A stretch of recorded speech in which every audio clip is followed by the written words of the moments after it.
पाकिस्तान हताश और निराश है क्योंकि उसके मंसूबों पर पानी फिर चुका है। जहां पंजाब पुलिस के लिए सिरदर्द बन चुका अमृतपाल पाकिस्तान भागने की फिराक में है, लेकिन सुरक्षा एजेंसियों को भगोड़े के नापाक मंसूबों की भनक लग चुकी है और सीमा पर सतर्कता बढ़ा दी गई। अमृतपाल का प्लान डिकोड होने के बाद पुलिस ने भी उसकी गिरफ्तारी को लेकर नए तरीके से पुख्ता इंतजाम किए हैं।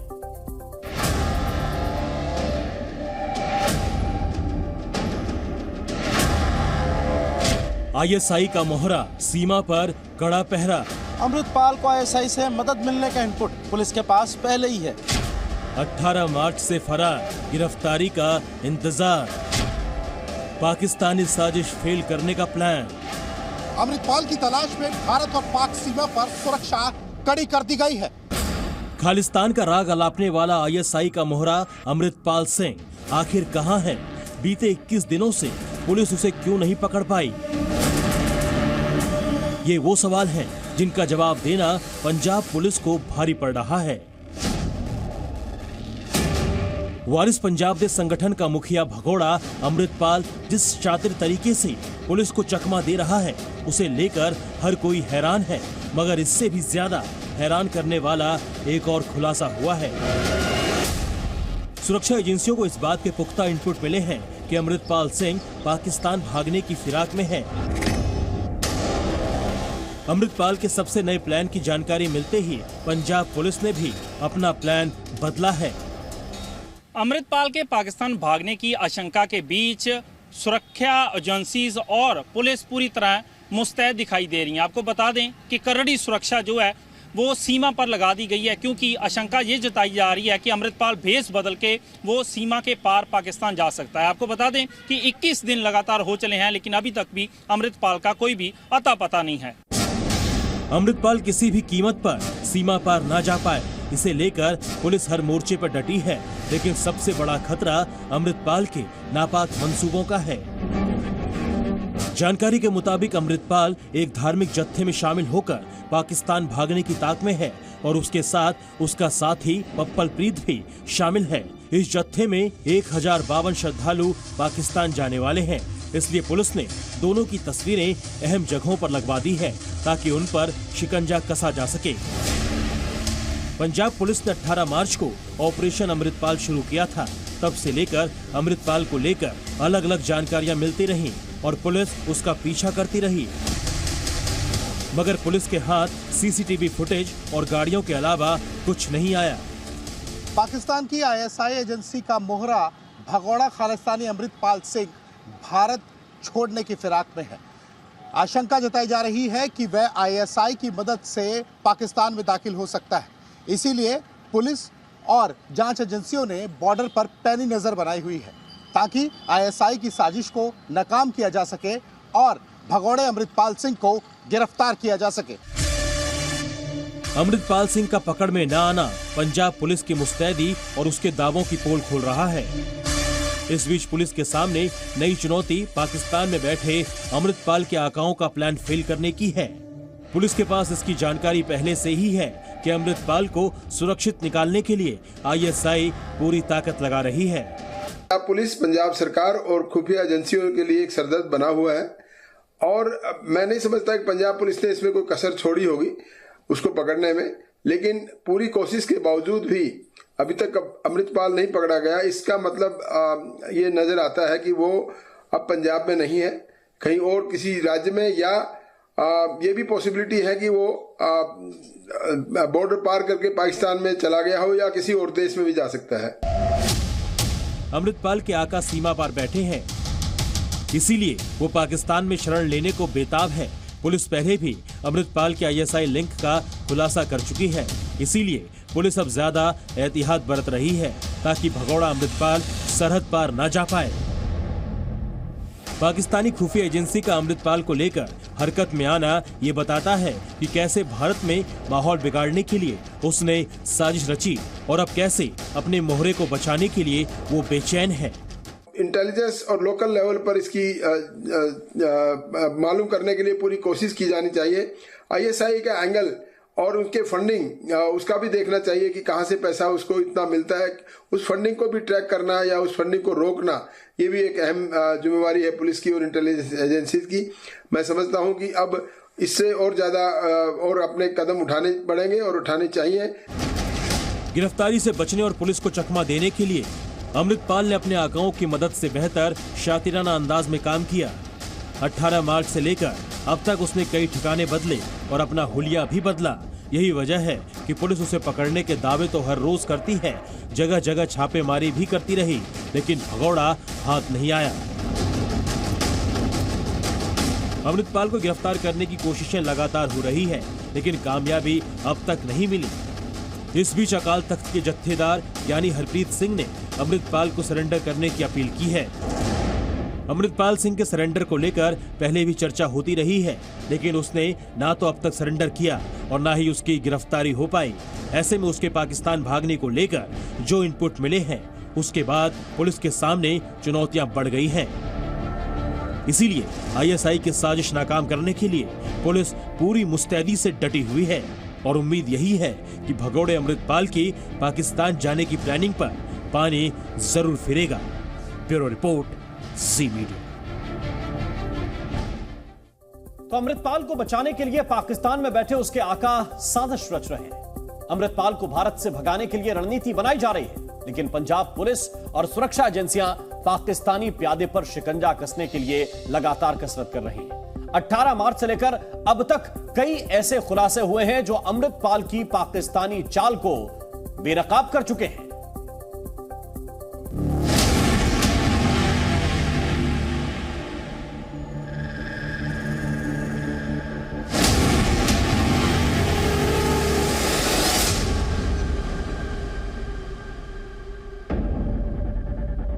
कभी हुलिया बदला, कभी गाड़ी बदली, कभी शहर बदला। आखिर कहां छिप गया भगोड़ा? 18 मार्च को पंजाब पुलिस ने अमृतपाल पर शिकंजा कसने के लिए जिस अभियान की शुरुआत की, वो बीते 21 दिन से जारी है। पंजाब पुलिस कई राज्यों की खाक छान चुकी है, लेकिन अमृतपाल सिंह उसकी पकड़ से अब भी बाहर है। अमृतपाल कैसे भागा, कहां रुका, कैसे उसने चकमा दिया, पुलिस को ये सब तो पता है, लेकिन उसकी गिरफ्तारी नहीं कर पाई। लेकिन उससे जुड़े लोगों पर जरूर एक्शन लिया। अमृतपाल के खिलाफ पुलिस ने शिकंजा कसने की शुरुआत कैसे की, इसकी टाइमलाइन समझिए। 17 फरवरी 2023 अमृतपाल का करीबी तूफान सिंह गिरफ्तार। 23 फरवरी 2023 अजनाला थाने पर समर्थकों का हमला, तूफान सिंह की रिहाई के लिए प्रदर्शन। 24 फरवरी 2023 अमृतपाल के करीबी तूफान सिंह की रिहाई। 11 मार्च 2023 अमृतपाल के सहयोगियों पर कार्रवाई शुरू। 18 मार्च 2023 पंजाब पुलिस का ऑपरेशन अमृतपाल शुरू। अमृतपाल चकमा देकर फरार। 18 मार्च के बाद से ही पुलिस का तलाशी अभियान चल रहा है। अलग अलग शहर और अलग अलग राज्यों में पंजाब पुलिस अमृतपाल की तलाश में जुटी है। पुलिस ने खुद इस बात की जानकारी दी है कि 21 दिन के दौरान अमृतपाल 6 अलग अलग लोकेशन पर देखा गया। उसकी तलाश में पंजाब के अलावा हरियाणा, दिल्ली, यूपी, उत्तराखंड समेत 9 राज्यों में अलर्ट जारी किया गया। कई जगह पंजाब पुलिस खुद भी उसकी गिरफ्तारी के लिए पहुंची।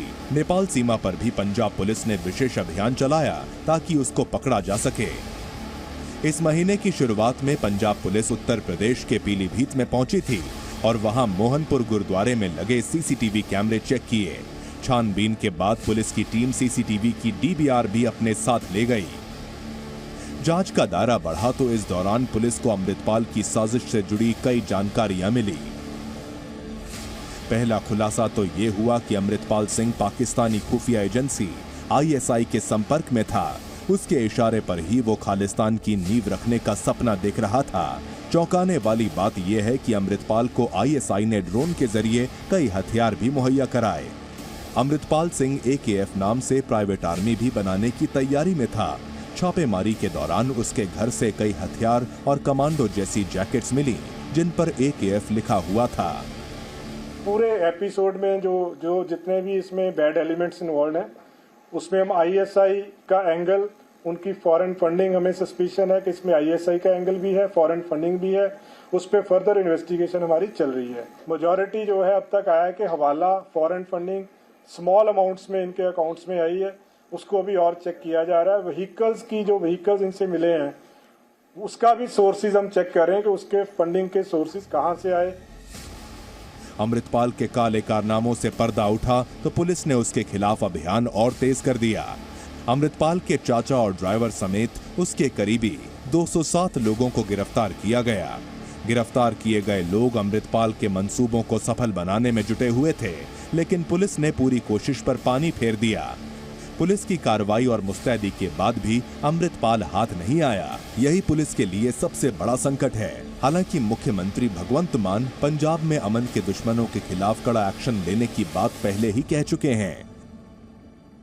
पंजाब के लोगों के आपसी भाईचारे, पंजाब के लोगों की अमन शांति और पंजाब के लोगों की आपस में प्यार पर कोई बुरी नजर डाले तो पंजाबी किसी भी हालत में ये बर्दाश्त नहीं करते। इतिहास गवाह है, जिसने भी पंजाब के सोशल भाईचारक सांझ को, जिसने भी पंजाब की अमन शांति को तोड़ने की रत्ती भर भी कोशिश की तो पंजाबियों ने उसका मुंह तोड़ मत जवाब दिया। सरकार का मकसद साफ है। ऐसे में ये तो साफ है कि भगोड़े अमृतपाल की गिरफ्तारी के लिए हर मुमकिन कदम उठाए जा रहे हैं। अब इंतजार उस लम्हे का है जब पाकिस्तान के इशारों पर नाच रहा अमृतपाल पुलिस की गिरफ्त में होगा और उसकी हर साजिश का पूरा हिसाब किया जाएगा। ब्यूरो रिपोर्ट, जी मीडिया। इजराइल में इस वक्त आपातकाल का माहौल है। इजराइल के शहरों पर लगातार दुश्मनों का रॉकेट हमला हो रहा है। दिन रात हवाई हमलों से चेतावनी देने वाला सायरन गूंज रहा है। इजराइल का दावा है कि 2006 के बाद हुआ यह सबसे बड़ा हमला है जिसमें 30 से ज्यादा रॉकेट्स फायर किए गए, पर इजराइल का एयर डिफेंस सिस्टम इन हमलों को हवा में ही ध्वस्त कर रहा है।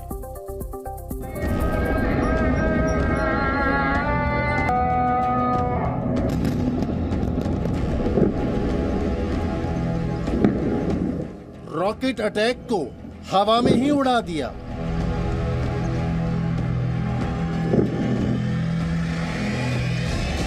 इजराइल पर हमला, गाजा में बम वर्षा।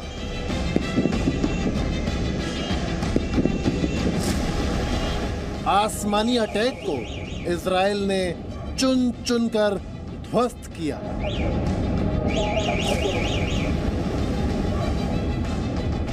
हथियार फैक्ट्री और सुरंग पर नेतन्याहू का टारगेट सेट।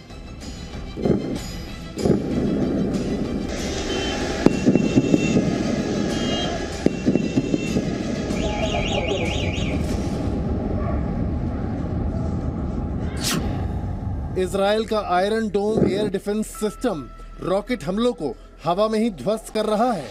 इस तस्वीर में देखिए, एक रॉकेट तेजी से इजराइल के आसमान में आगे बढ़ता है, पर हमला करने से पहले ही इजराइल का आयरन डोम सिस्टम उसे उड़ा देता है। पहले रॉकेट के बाद 3 और धमाके आसमान में होते हैं। आयरन डोम सिस्टम हवा में ही इजराइल के दुश्मनों का रॉकेट उड़ा देता है। दिन हो या रात, ये जवाबी कार्रवाई लगातार चलती रहती है। लेबनान और गाजा पट्टी से इजराइल पर रॉकेट लॉन्च किए जा रहे हैं और आयरन डोम की रेंज में आते ही इनका काम तमाम हो जाता है। 4 किलोमीटर से 70 किलोमीटर की रेंज में ये काउंटर अटैक चलता रहता है।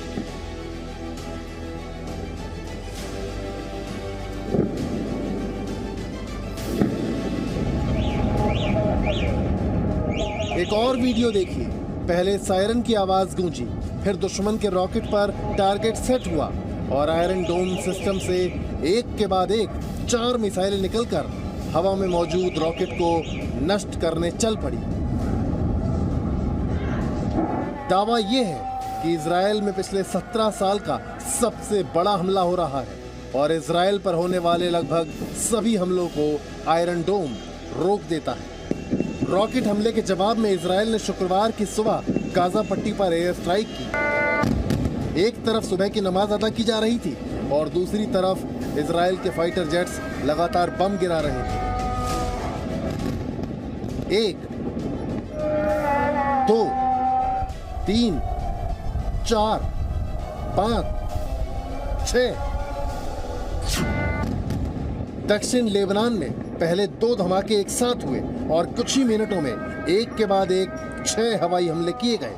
इजरायली सेना का दावा है कि हमास ने उन पर 36 रॉकेट हमले किए हैं, पर ज्यादातर को टारगेट पर पहुंचने से पहले ही नष्ट कर दिया गया। हालांकि इस हमले में कुछ इमारतों को भी नुकसान पहुंचा है। हमले के बाद इजराइल के प्राइम मिनिस्टर बेंजामिन नेतन्याहू ने हमास को सबक सिखाने का ऐलान किया। इस मीटिंग में इजराइल की सेना ने कई सेंसिटिव डॉक्यूमेंट भी दिखाए, इसलिए वीडियो जारी करने से पहले टेबल पर मौजूद तस्वीरों और डॉक्यूमेंट्स को ब्लर कर दिया गया। अब हमला और तेज होने की आशंका है, क्योंकि रॉकेट अटैक के बाद नेतन्याहू ने दुश्मनों पर हमले की कसम खाई है। כולנו בלי יוצא מן הכלל מאוחדים בזה. אין לנו שום עניין לשנות את הסטטוס קוו בהר הבית. אנחנו קוראים להרגעת הרוחות, ואנחנו נפעל בתקיפות נגד קיצונים שנוקטים שם אלימות. באשר לתוקפנות עלינו מהזירות השונות, אנחנו נכה באויבינו, והם ישלמו מחיר על כל מעשה תוקפנות. खबर ऐसी है जिसे सुनकर हर हिंदुस्तानी का जोश हाई हो जाएगा। S-400 एयर डिफेंस सिस्टम पर भारतीय सेना की ताकत बढ़ाने वाली न्यूज आई है। दुश्मन की मिसाइलों, फाइटर जेट्स और ड्रोन्स को मार गिराने वाले इस सिस्टम को लेकर पुतिन ने एक सरप्राइज दिया है, जो भारत के लिए बहुत ही अच्छी खबर है। जाहिर है आज की यह खबर सुनकर चीन और पाकिस्तान की टेंशन बढ़ने वाली है।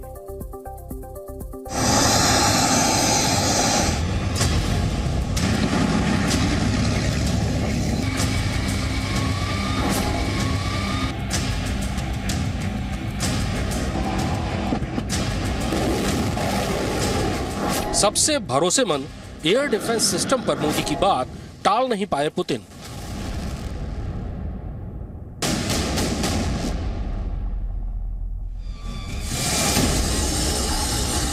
भारतीय सेनाओं के सबसे बड़े, सबसे आधुनिक और सबसे भरोसेमंद हथियारों में से एक S-400 एयर डिफेंस सिस्टम पर बड़ी खबर आई। अब S-400 की मरम्मत और सार संभाल यानी सर्विस और मेंटेनेंस को भारत में ही करने की तैयारी हो रही है। 2024 तक इसके पूरा होने की उम्मीद है और इसके बाद इस एयर डिफेंस सिस्टम के हिस्से पुर्जों को भारत में बनाने की तैयारी की जाएगी।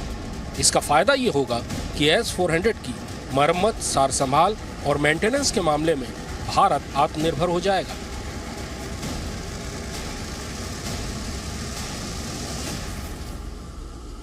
S-400 की एक रेजिमेंट में 8 लॉन्चर्स होते हैं और हर लॉन्चर में 4 मिसाइल ट्यूब्स, यानी एक रेजिमेंट एक बार में 32 मिसाइलें फायर कर सकती हैं।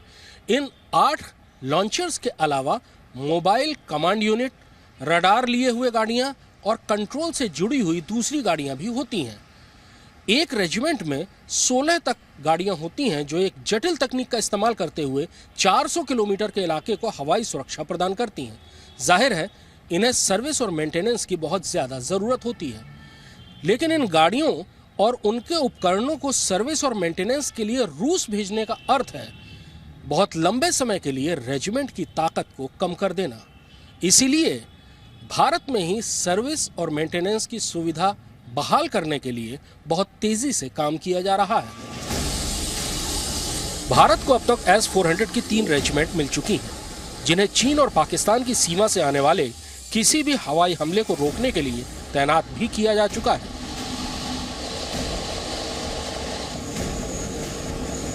अब भारत इस बेहद आधुनिक और जटिल तकनीक वाले एयर डिफेंस सिस्टम की मरम्मत और सार संभाल को देश में ही करने की तैयारी में है। दोनों देशों के बीच रक्षा संबंधों को देखने वाले एक हाई लेवल सोर्स के मुताबिक किसी एक भारतीय कंपनी और S-400 को बनाने वाली रूसी कंपनी अल्माज आंते के बीच समझौते पर चर्चा आखिरी दौर में है। ये भारत और रूस की कंपनियों के बीच एक ज्वाइंट वेंचर होगा। एयर डिफेंस सिस्टम को बनाने वाली कंपनी अल्माज आंते भारतीय कंपनी को जरूरी तकनीकी सहायता देगी और जरूरी इंफ्रास्ट्रक्चर बनाने में भी मदद करेगी। भारत में S-400 की रेजिमेंट्स पूरे देश में कई जगह तैनात हैं, इसलिए देश में कम से कम 2 ऐसे सेंटर बनाए जाएंगे। ये इस सिस्टम को लेकर होने वाले समझौते का पहला चरण होगा, जिसके 2024 तक काम करना शुरू करने की संभावना है। इसका फायदा ये होगा कि S-400 की सारी रेजिमेंट्स के आने से पहले ही मरम्मत और सार संभाल का सारा सिस्टम रेडी हो जाएगा। यानी ये एयर डिफेंस सिस्टम हर मौके पर हवाई हमले का बचाव करने के लिए तैयार होगा। लाइन ऑफ एक्चुअल कंट्रोल पर चीन के साथ लगातार तनाव है।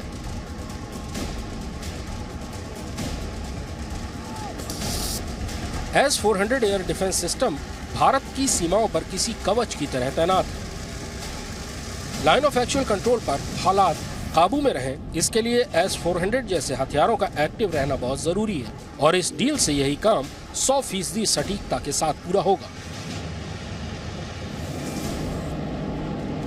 दूसरे चरण में इस सिस्टम के लिए जरूरी हिस्से पुर्जों का भारत में ही उत्पादन शुरू करने की तैयारी है। इसके लिए भी रूसी कंपनी भारतीय कंपनी के साथ एक ज्वाइंट वेंचर बनाएगी और तकनीकी मदद देगी। इस काम के लिए सारी जरूरी तकनीक भी रूसी कंपनी ही देगी। इस काम को 2028 तक पूरा करने का लक्ष्य रखा गया है। S-400 के बारे में जी मीडिया आपको हमेशा अपडेटेड और सटीक जानकारी देता रहा है। इससे पहले रूस में S-400 की फैक्ट्री में भी जी मीडिया की टीम ने रिपोर्टिंग की थी। तब किसी भारतीय न्यूज चैनल को पहली बार ऐसा मौका मिला था। ये S-400 बनने की शुरुआत है। ये फाउंड्री है जहां पर पिघली हुई धातुओं से मिसाइल की केसिंग बनाई जा रही है। मेरे ठीक पीछे धातुएं एक के बाद एक गिर रही हैं मोल्ड्स में, पिघली हुई धातुएं, जिससे मिसाइल की केसिंग की बनाने की शुरुआत होगी।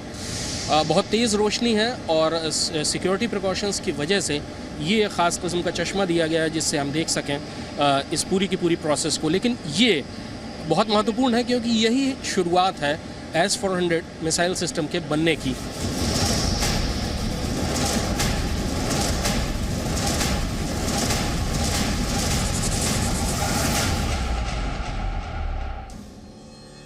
भारत ने रूस के साथ 2018 में S-400 की 5 रेजिमेंट लगभग 40,000 करोड़ रुपए में खरीदने का सौदा किया था।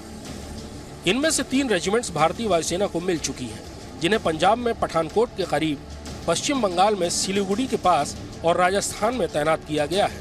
बाकी 2 रेजिमेंट्स के अगले 12 से 24 महीने में मिलने की संभावना है और इनके आते ही भारत के लिए हवाई कवच का सुरक्षा चक्र पूरा हो जाएगा।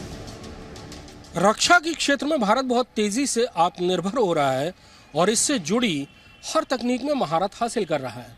S-400 भारत के लिए बिल्कुल नया हथियार है और इसकी तकनीक बहुत जटिल और आधुनिक है, लेकिन भारतीय तकनीशियन बहुत तेजी से इसमें माहिर हो रहे हैं और हिस्से पुर्जों, मरम्मत और सार संभाल के लिए आत्मनिर्भर होने की दिशा में तेजी से आगे बढ़ रहे हैं। कृष्ण मोहन मिश्रा, जी मीडिया। इस वक्त एक अहम खबर पटना से, जहां पर मुख्यमंत्री नीतीश कुमार ने इफ्तार पार्टी में लोगों को बुलाया है। इफ्तार पार्टी में डिप्टी सीएम तेजस्वी यादव भी पहुंचे हैं और इस इफ्तार पार्टी में कई मुस्लिम धर्मगुरु भी शामिल हो रहे हैं। ये तस्वीरें इस वक्त आपको दिखा रहे हैं पटना मुख्यमंत्री आवास की, सीएम आवास की, जहां पर इफ्तार पार्टी का आयोजन किया गया है। आप तस्वीरों में देख सकते हैं मुस्लिम धर्मगुरुओं के अलावा मुख्यमंत्री नीतीश कुमार और deputy CM Tejashwi Yadav. Mafia Atiq Ahmad और उसके परिवार ने जिन अपराधों को अंजाम दिया था, अब एक एक कर उसका हिसाब होने लगा है। अतीक अहमद और जेल में बंद उसके बेटे उमर पर 5 साल पुराने अपहरण केस में आज आरोप तय हो गए। लखनऊ की सीबीआई कोर्ट ने ट्रायल की शुरुआत के लिए 21 अप्रैल की तारीख तय की है। 2018 में किए गए पाप की पोल कैसे खुली और अब कैसे शिकंजा कस रहा है, देखिए exclusive report. Atiq and family के गुनाहों का हिसाब होने लगा है।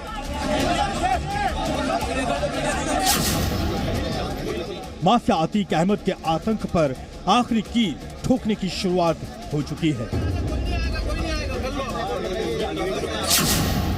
100 से ज्यादा मुकदमे वाले अतीक अहमद के हर अपराध से पर्दा उठने लगा है।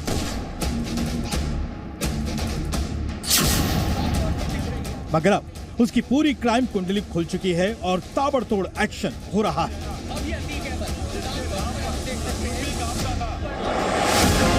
40 साल बाद उमेश पाल अपहरण केस में अतीक को पहले ही सजा सुनाई जा चुकी है और अब 2018 में हुई मोहित जायसवाल किडनैपिंग मामले में भी उस पर आरोप तय हो गए।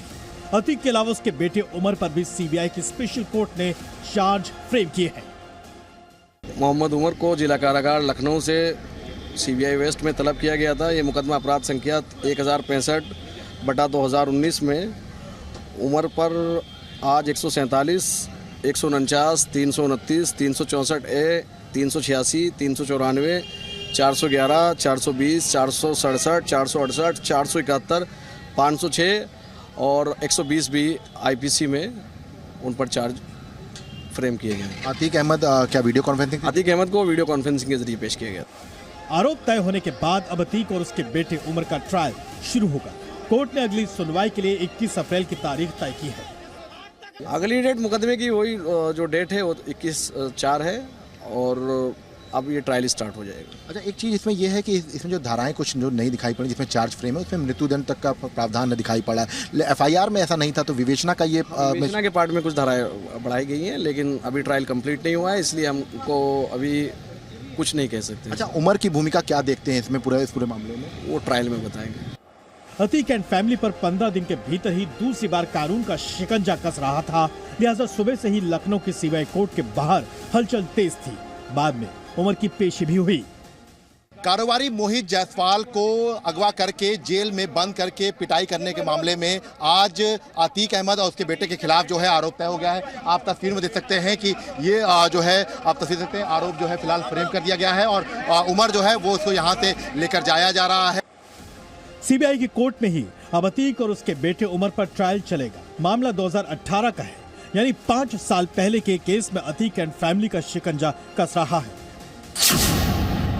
2018 में अतीक अहमद देवरिया जेल में बंद थे। आरोप है कि लखनऊ के कारोबारी मोहित जायसवाल को अतीक के गुर्गे किडनैप करके कार से देवरिया जेल ले गए। अतीक का बेटा उमर भी गुर्गों के साथ था। जेल में ही अतीक के सामने मोहित जायसवाल को पेश किया गया। आरोप है कि जेल में ही अतीक के कहने पर मोहित की पिटाई की गई। पीटने वालों में अतीक का बेटा उमर भी शामिल था। मोहित को जान से मारने की धमकी दी गई। उससे कई दस्तावेजों पर जबरन साइन कराए गए और रंगदारी भी मांगी गई। सारे को मुझे जबरन देवरिया जेल ले जाया गया। देवरिया जेल ले जाने के बाद मुझसे उन्होंने सारे रिजाइनिंग लेटर पे साइन करवाए, मुझसे मेरी बहन के हस्ताक्षर बनवाए, मुझसे उन्होंने डिस्कस सिग्नेचर पहले ही मुझसे ले लिया था और मुझे मारा पीटा गया, मेरी उंगलियां तोड़ दी गई और उसके बाद मुझे बेहोशी की हालत में लखनऊ छोड़ा उन्होंने। अहमद जिनका बार बार नाम ले रहे थे वो अतीक अहमद के साथ उनका बेटा उमर था और वो जिसका नाम ले रहे थे मुझे मारने के लिए गुलाम सरवर थे और एक जफरुल्लाह थे। पीड़ित मोहित जायसवाल ने खुद अतीक और उसके बेटे के अत्याचार की कहानी जी मीडिया पर बयान की। पूरे मामले का संज्ञान पहले हाईकोर्ट ने लिया, बाद में सुप्रीम कोर्ट ने सीबीआई जांच का आदेश दिया। सीबीआई ने जून 2019 को मामले की जांच शुरू की थी और आरोपियों के खिलाफ अलग अलग चार्जशीट दाखिल की गई। इससे पहले मोहित जायसवाल ने बताया था कि कैसे अतीक एंड कंपनी से लगातार धमका रही थी। मेरे साथ बराबर धमकियां मिल रही थी, बराबर मुझे परेशान किया जा रहा था कि मुझसे मिलो आके, लेकिन मैं डर के मारे मिलने नहीं जा रहा था। 26 तारीख ये मुझे जबरदस्ती ले गए। जी न्यूज़।